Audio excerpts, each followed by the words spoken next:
Hi, fourth graders, and welcome to Reader's Workshop. So today is a really exciting day because we're going to get ready to launch into our historical fiction book clubs. Now, historical fiction is different than the fictional books that we are reading because they're based on real historical events that have happened throughout the world.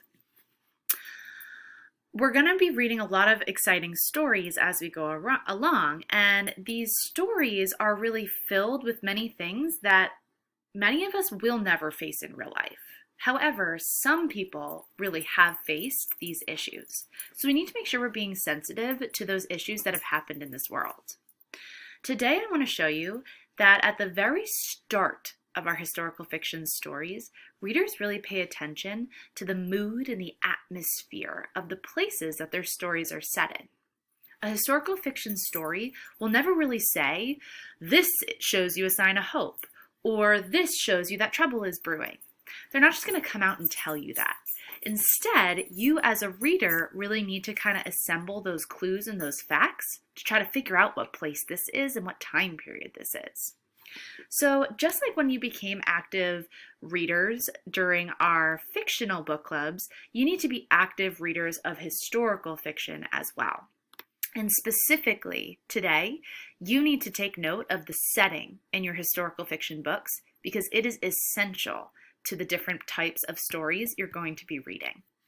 So let's take a look at trying to pick this out in our mentor text that we had the chance to read, Rose Blanche. So this story, just to remind you, was about a girl who lives in a small town in Germany during World War II. And the author, Robert Innocenti, said that he wants to really start to write he wanted to write a story that was about a place where something terrible had happened and most people chose to ignore it. So I want you to remember that as we look back here, I want you to think, what clue is the author really giving me that suggests what kind of place this is? So let's take a look.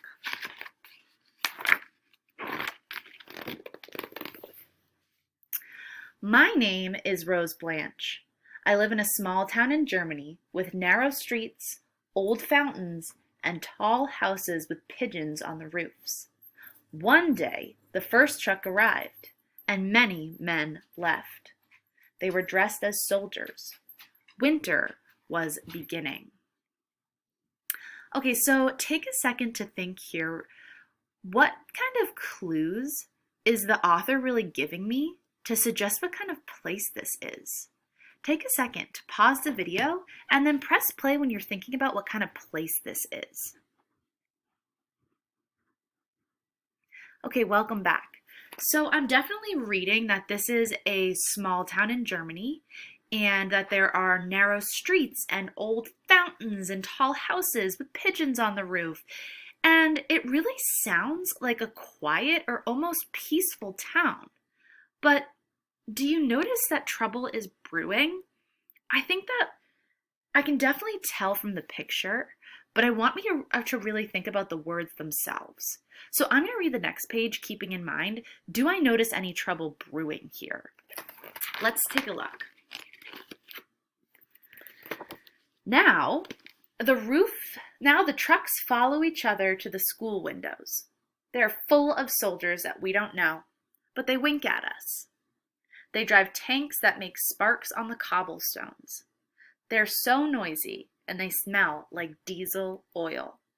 They hurt my ears, and I have to hold my nose while they pass. Okay, so readers, let's take a second and pause here again. I want you to think, do you get any kind of idea that this is what's happening here? Try to think about, well, is trouble brewing? What's going on? Pause the video, and when you're ready, press play.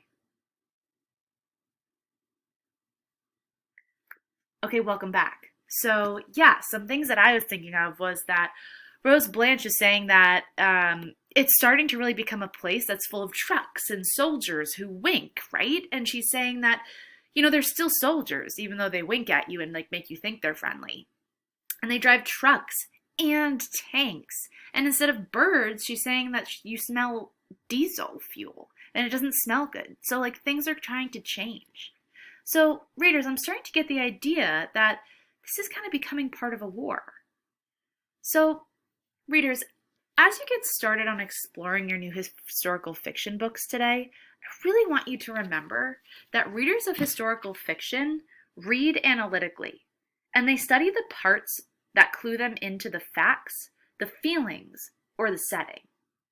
When we looked back at Rose Blanche and we really paid attention to the kind of word choice that was there, we started to get that understanding of, oh yeah, this is starting to become the war. This is the start of World War II. You can do the same thing in your own book clubs.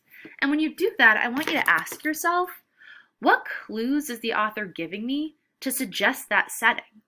When you do that, you're going to start noticing maybe some trouble brewing or what your place looks like and feels like to give you more information. So take a second today, and as you're looking through your book club, new historical fiction book, I really want you to think about this question. What clue is the author giving me to suggest the setting? I'm looking forward to seeing your jots.